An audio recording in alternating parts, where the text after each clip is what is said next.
Hey guys, Assalamualaikum. This is Inea. Welcome to my another new mini blog. অনেকদিন পর আসি আপনাদের সাথে ছোট্ট একটা ব্লগ শেয়ার করে আবার চলে যায়। অনেকদিন কোথাও যে থাকি নিজেই জানি না। তো আজকে চলে এসেছি মূলত সুন্দর একটা রেসিপি দেওয়ার জন্য। সেটা হচ্ছে মসুর ডাল দিয়ে সজনে ডাঁটা। সজনে ডাঁটা খেতে কিন্তু এমনিতেই অনেকে বেশি পছন্দ করে, জানি না কার কেমন লাগে। বিশেষ করে আমার কাছে কিন্তু সজনে ডাঁটা খেতে খুবই ভালো লাগে।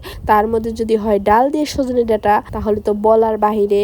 আমার কাছে ডালও অনেক ফেভারিট, সজনে ডাঁটাও অনেক ফেভারিট। তো দুইটা যদি একসাথে হয় আমার কাছে খুবই ভালো লাগে, যার কারণে আপনাদের সাথে আজকে রেসিপিটা শেয়ার করার জন্য চলে আসলাম। এই তো এখানে সবকিছু রেডি করে ডাল রান্নার শেষ পর্যায়ে চলে আসছি। তারপরে হয়ে যাবে আমাদের দুর্দান্ত সুন্দর মজাদার ডাল। এই তো ডালটা একদম ফাইনালি রান্না করা শেষ। ডালটা দেখতে যেরকম সুন্দর, খেতে কিন্তু এর চাইতে অনেক গুণ বেশি মজা হয়েছে। আপনারা চাইলে কিন্তু আপনাদের দুপুরের খাবারে এই খাবারটা রাখতে পারেন। হেভি খাবারের চাইতে দুপুরে এরকম খাবার খেলে কিন্তু খুব